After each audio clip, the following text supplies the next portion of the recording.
turn our mind inward, focus it on the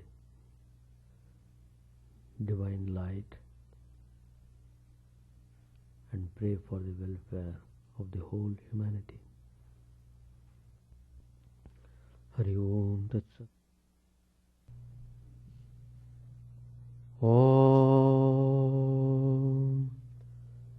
Stapakaya ca dharmasya sarvadharma swarupine Stapakaya ca dharmasya sarvadharma swarupine avatar varishtaya Ramakrishna Te Namah. Asato ma sadgamaya tamaso ma jyotirgamaya mrityorma mritangamaya. Om Shanti Shanti Shanti. Let us bow down to Sri Ramakrishna, the embodiment of all religions, the Supreme God Incarnate. Let us pray to Him to lead us from the unreal to the real, to lead us from the darkness of ignorance to the light of knowledge, to lead us from death to immortality. We have been discussing some of the topics related to our spiritual development. And these topics are taken from the Gospel of Sri Ramakrishna, which we have been reading. In the last class, I have dealt with the subject, the value of wisdom. How it is very important to cultivate wisdom. So, if a person has to enjoy true happiness, he must try to acquire wisdom. It is possible if you have open-mindedness. That means you must be ever ready to learn the lessons. Every day,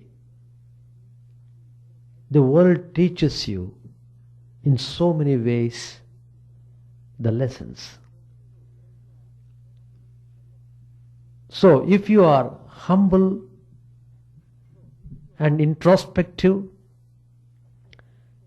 and sincere, you will be able to acquire true wisdom.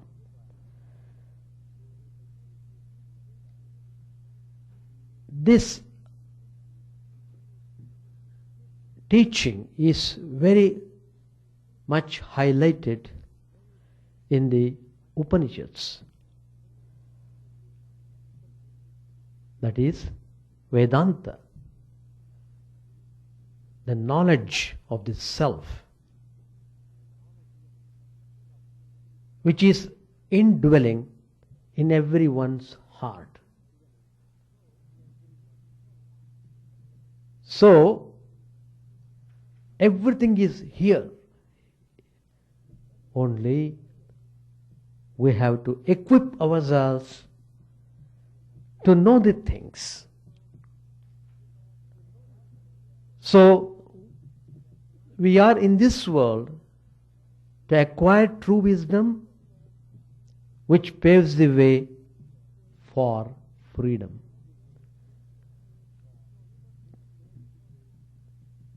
So we must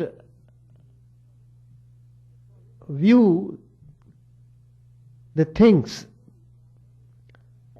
in a very calm way.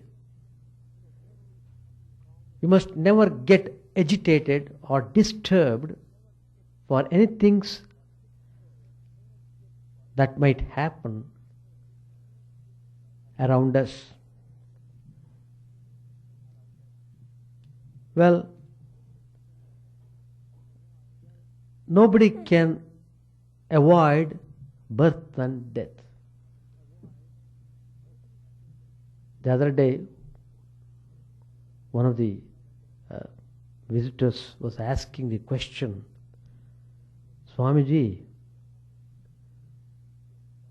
what will happen to the soul after death? Then I said clearly, it is born again. So, death is only a transition. Again the soul takes birth. It goes on. How long? As long as the soul has so many desires to fulfill.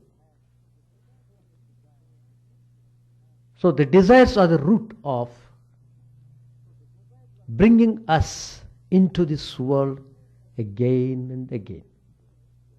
So that is the truth.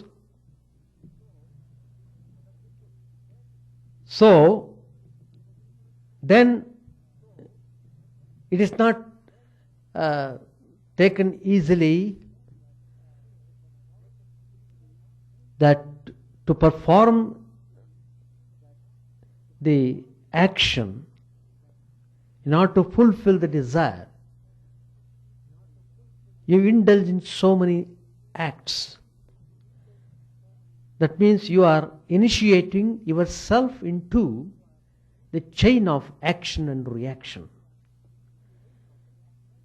That means friction. Where there is activity, there is bound to be friction. So, you are dragged on to the effects of the actions done by you in order to fulfill your desires.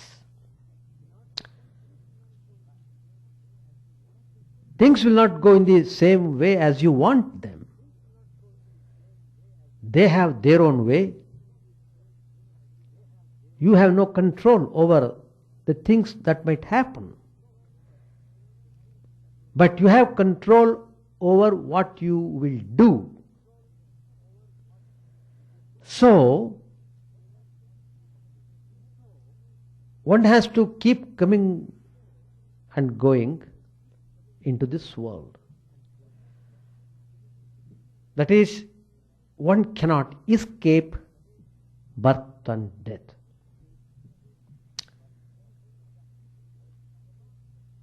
Not only that, one cannot escape old age and disease.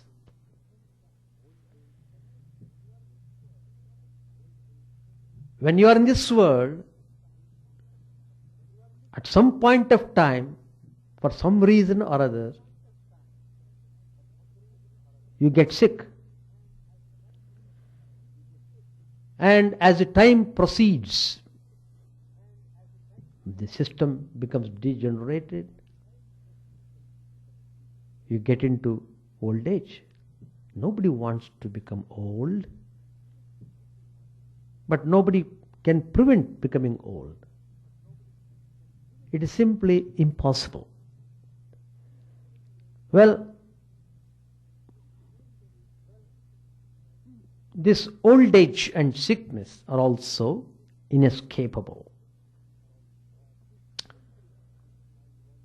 As time rolls on, we get old, our body deteriorates, the sense organs become weak, all our faculties are impaired, hearing becomes difficult, vision becomes dim, smells turn faint, tastes run to insipidity, and in so many ways we lose sensitiveness when we get into old age. And even sometimes walking and moving also become arduous challenges. So, life in short proves a trial and tribulation.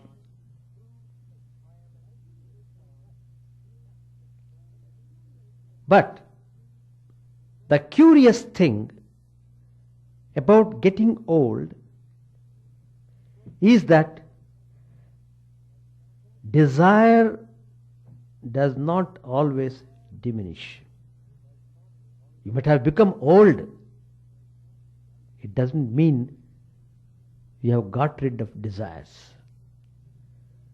It is very much present in your mind. So the craving for sense pleasures mostly continues. But sooner or later, you are finally taught a lesson that sense pleasures are evanescent. They bring only sorrow in their wake.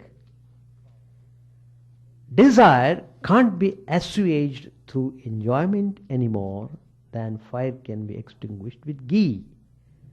The more you put ghee, the more the fire burns shiningly. So, when old age comes, it comes to remind you that it is time that you should cease the endless chase of the mirage of desire and turn your gaze inward. Turn your gaze inward. All these things are happening on account of our senses going outward direction.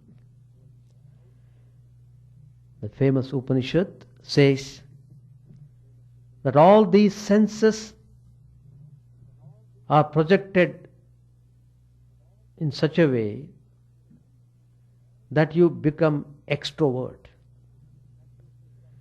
But the one of true wisdom, one who desires immortality, one who wants to know the secret of birth and death, that is, one who wants to realize one's true nature of immortality, turns his gaze inward.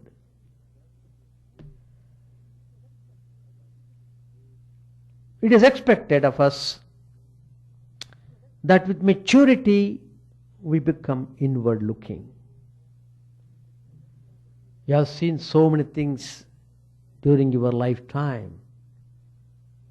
So naturally, you are no more interested in many things, and slowly you become inward. It doesn't mean that inwardness would come to any person who gets into old age. It doesn't mean that. But if you become inward, that means you are becoming wise.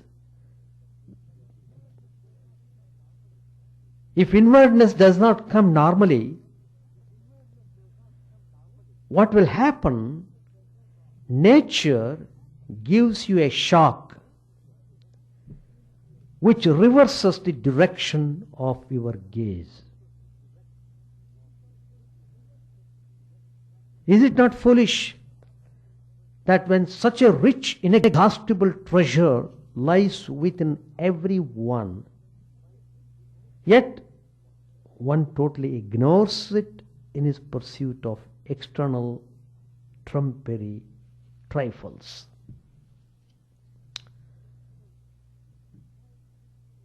So you must have analytical approach towards life. Then you develop wisdom. then you enjoy the real happiness. The other inescapable thing was vyadhi, that is disease. Every mortal frame at some point of time gets disease. But we have to do our best to alleviate the suffering. Of course, nowadays medicine has been developed enormously, medical science. It has done marvels in wiping away many diseases. Not only that, in controlling many others also. But a disease-free human life is still a dream. The most expert physician also falls ill, he also dies. He may be a doctor. It doesn't mean he will not die. He will also die. So, one should use disease itself as a stepping stone to happiness.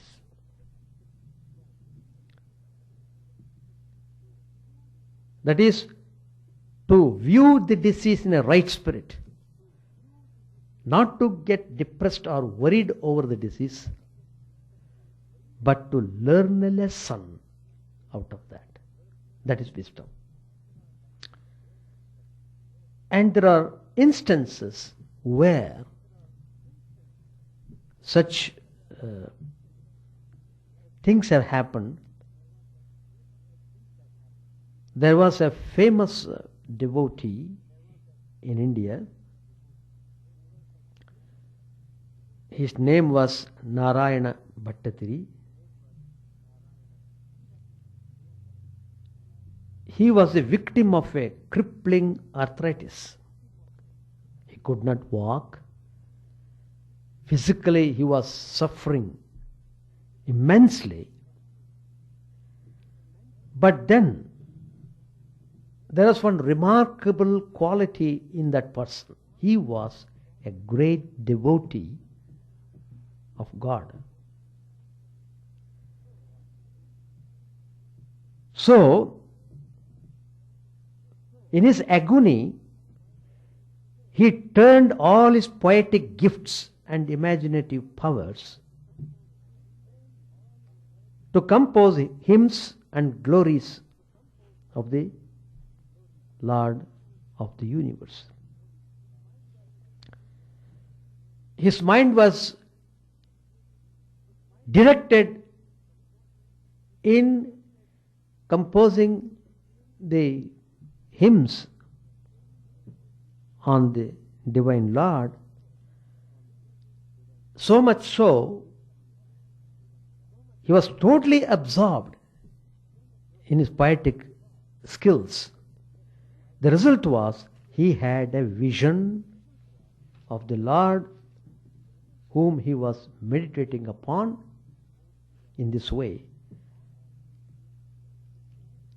And the result was, most surprisingly, his disease was cured. After the vision of God, he didn't have any more arthritic trouble. That was exciting. He never expected that, but it happened.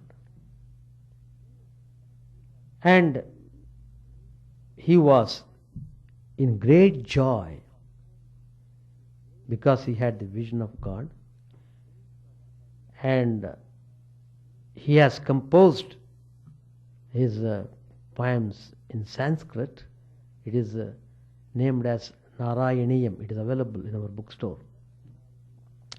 It is condensed Bhagavatam, very nicely written. It is not a fiction. The person was alive, and the life story is very much recorded in the books. So here is a case how one, by turning his mind inward, turning towards God, developed wisdom to such an extent, he ended up in getting immense happiness.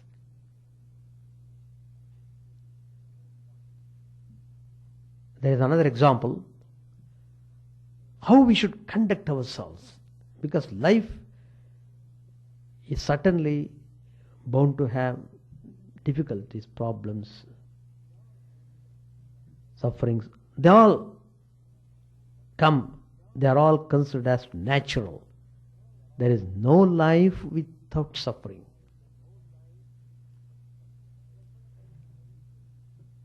So, but then, if you know the technique of living the life, even amidst suffering, you will be peaceful and happy. That's all. That's what the Vedanta teaches. It is possible only when you acquire knowledge. Another example is given when a grain of sand gets inside the shell of the pearl oyster. The creature responds to the irritation by throwing out a sort of enamel which covers the grain over and over again till finally a lovely pearl is formed.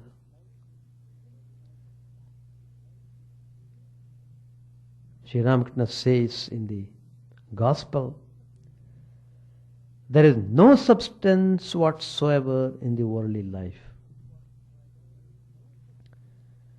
Generally, what do you find? You find quarrels, misunderstandings, jealousy, and all such things. Constant irritation. Besides, there are disease, grief, and poverty. They are all very much present in the world. Seeing this condition, Sri Ramakrishna says, I prayed to the Divine Mother, O Mother, turn my mind at once from the world to God. I can never find peace at all in this world. Turn my mind at once, quickly as you can. Turn my mind towards God. I prayed like that, Sri Ramakrishna says. That is, experiences must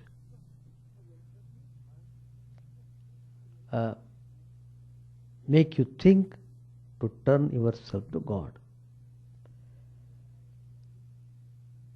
In fact, there is pain and evil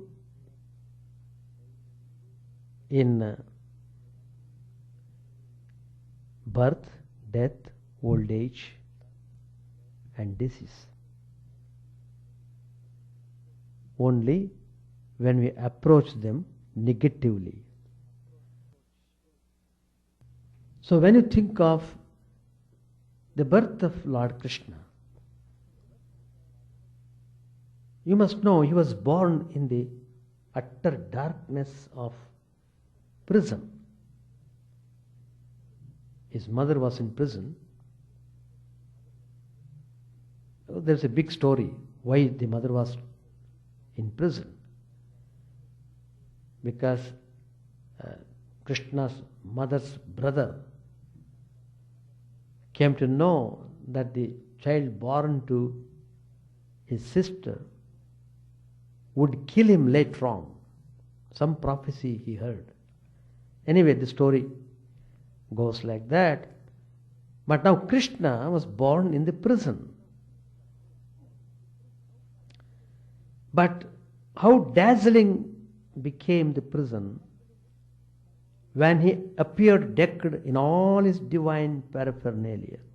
Before he was being born as a child, he gave the vision to the mother. Look,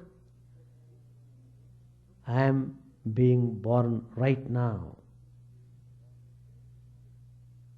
So he gave an indication that he would be born. And the mother was excited. Any moment, the Lord of the universe is being born. Take place in our heart every morn when we open our eyes on the darkness of samsara, that is, worldly life. If we wake up every day to the Krishna consciousness, life becomes a mart of joy, and we can face any situation with a song and a dance. So also, if you think of death, there's again another instance. Of course, this is recorded in the Bhagavad. Die in 7 days. So instead of worrying about his death, he listened to the sage who every day was telling him the immortal story of the Lord. That is, he was narrating Bhagavat to the king. And so, because he was concentrating on hearing what the sage was telling him about the glory of God, he was just not aware of death at all, even though he died at the stipulated time. Then again, there is another incident in Mahabharata where the great character Bhishma, that is creative dimension to be wished for. The evening of life should see the radiance of a fulfilled existence. That is, tested them with a taste of the infinite. It was also that illness which brought together the band of young lads who later became the pillars of the Ramakrishna movement. It was during this illness that Narendranath, who later on became Vivekananda, was made aware of his spiritual potential and commissioned to do the great job he did later on as Vivekananda. Again, it was because even in the throes of physical suffering, Sri Ramakrishna could distinctly declare that he who was Sri Ramachandra and he who was Lord Krishna has now taken embodiment in this human frame. That Narendranath was convinced of Sri Ramakrishna's real nature and inspired to dedicate his whole life to the spreading of Sri Ramakrishna's gospel. Indeed, Sri Ramakrishna radiated so much of joyous spirituality during his illness that one of the boys, Latu, his name, he was tempted to remark that the great master, Sri Ramakrishna, was only play acting and was not really ill. Sri Ramakrishna responded with the smiling remark. He said, "The rogue has found me out." As a matter of fact, it is not the physical ailment that harasses us so much as the mental misery. The real cure for all our troubles should happen in the mind. If the mind is kept clean and pure, the afflictions that plague the body become just flea bites. The body-mind is no doubt a complex entity. What affects the body affects the mind, and vice versa.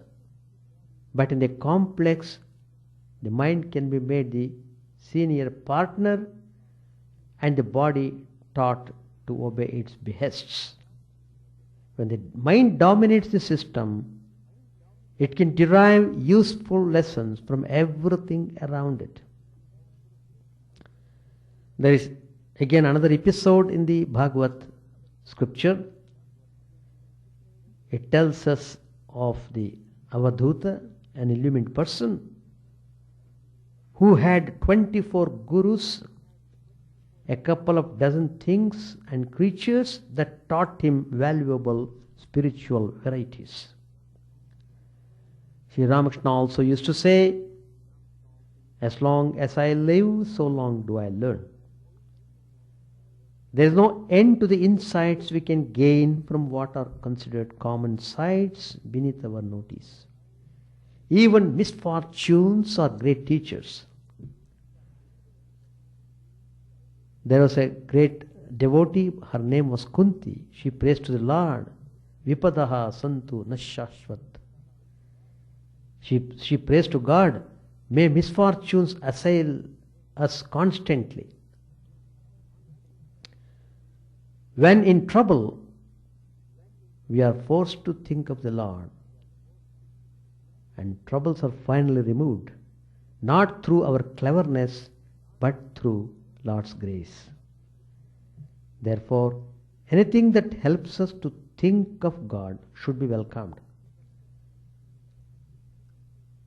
There is a famous statement in Shakespeare's As You Like It. On the uses of adversity, the Duke points out that the alert mind can find tongues in trees, books in running brooks, sermons in stones, and good in everything. Another great person has said, the world is a tragedy for those who feel and a comedy for those who think.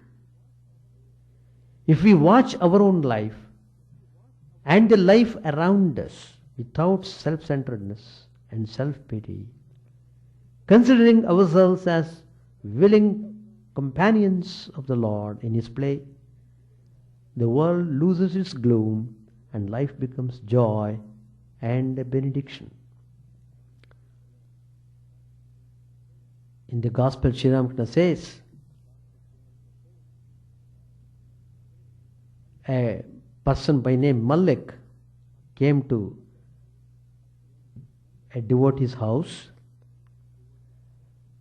where Sri Ramakrishna was present. That person was very clever.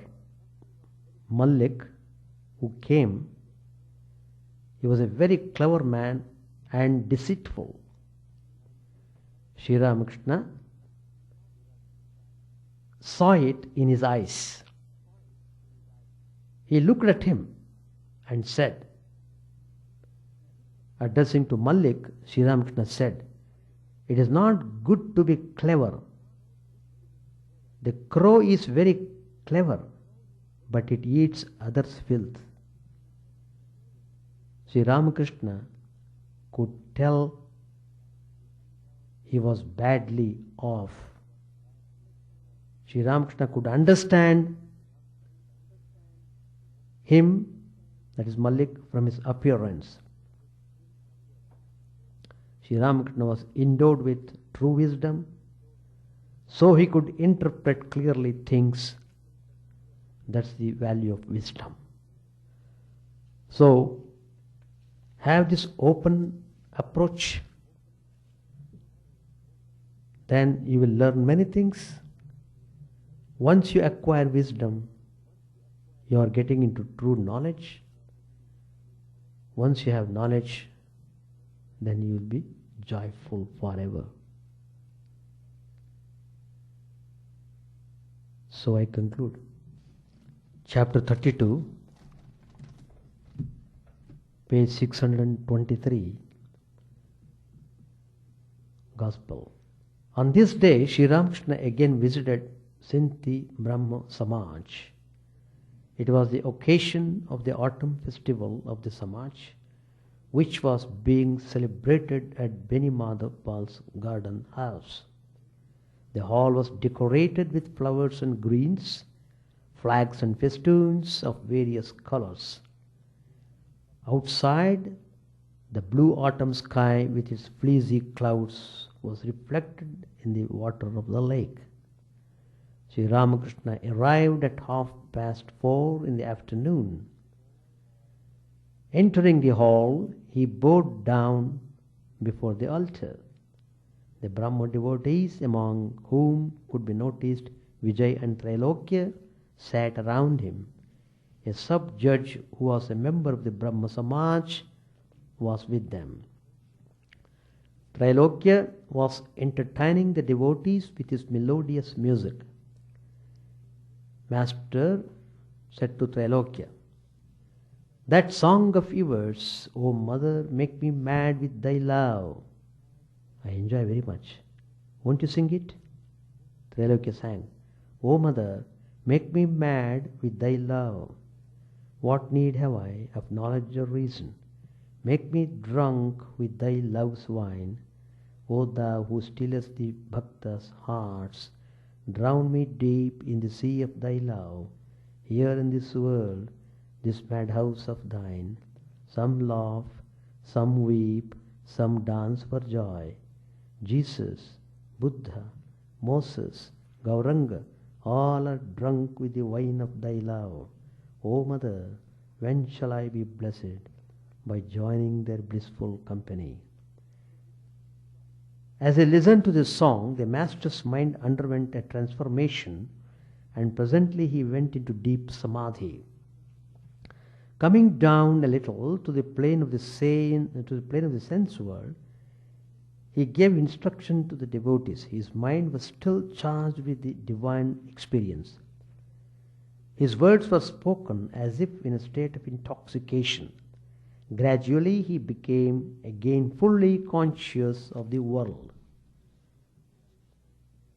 Master said, "O mother, I don't want the bliss of divine inebriation. I shall eat siddhi." To the devotees, Sri Ramakrishna said, "By siddhi I mean the attainment of the spiritual goal and not one of the 8 occult powers."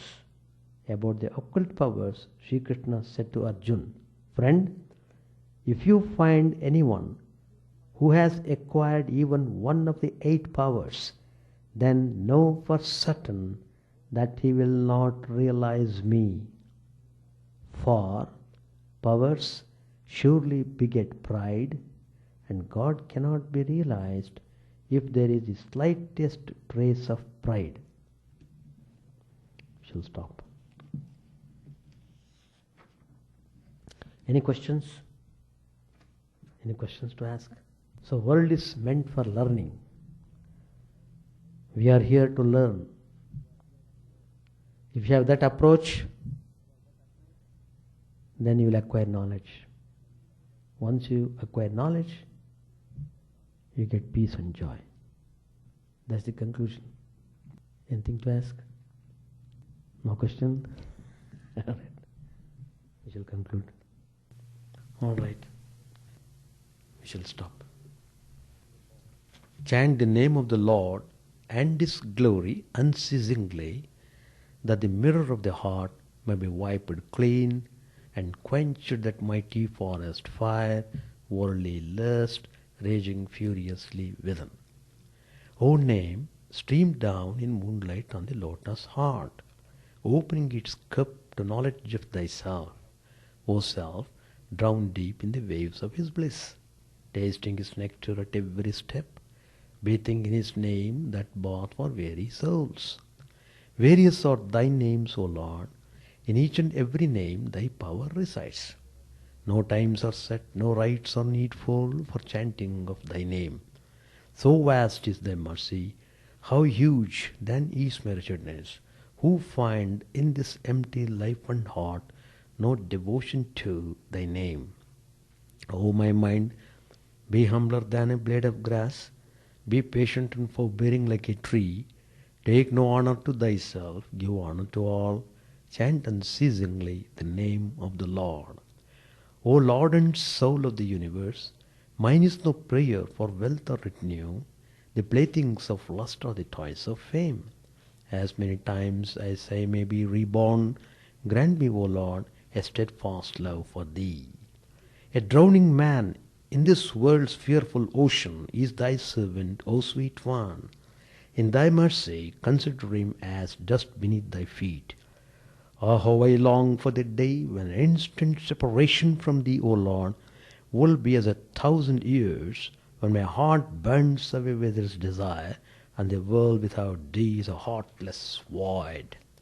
Prostrate at thy feet let me be in unwavering devotion, neither imploring the embrace of thine arms, nor bewailing the withdrawal of thy presence, though it tears my soul asunder. O thou who stillest the hearts of thy devotees, do with me what thou wilt. For thou art my heart's beloved, thou and thou alone. O Lord, lead us from the unreal to the real, lead us from darkness to light, and lead us from death to immortality. May all be free from dangers, may all realize what is good, may all be actuated by noble thoughts, may all rejoice everywhere. May all be happy, may all be free from disease, may all realize what is good, may none be subject to misery. May the wicked become virtuous, may the virtuous attain tranquility, may the tranquil be free from bonds, may the freed make others free. May good betide all people, may the sovereign righteously rule the earth, may all beings ever attain what is good, may the worlds be prosperous and happy. May the clouds pour rain in time, may the earth be blessed with crops, may all countries be freed from calamity, may holy men live without fear. May the Lord, the destroyer of sins, the presiding deity of all sacred works, be satisfied. For he being pleased, the whole universe becomes pleased. He being satisfied, the whole universe feels satisfied.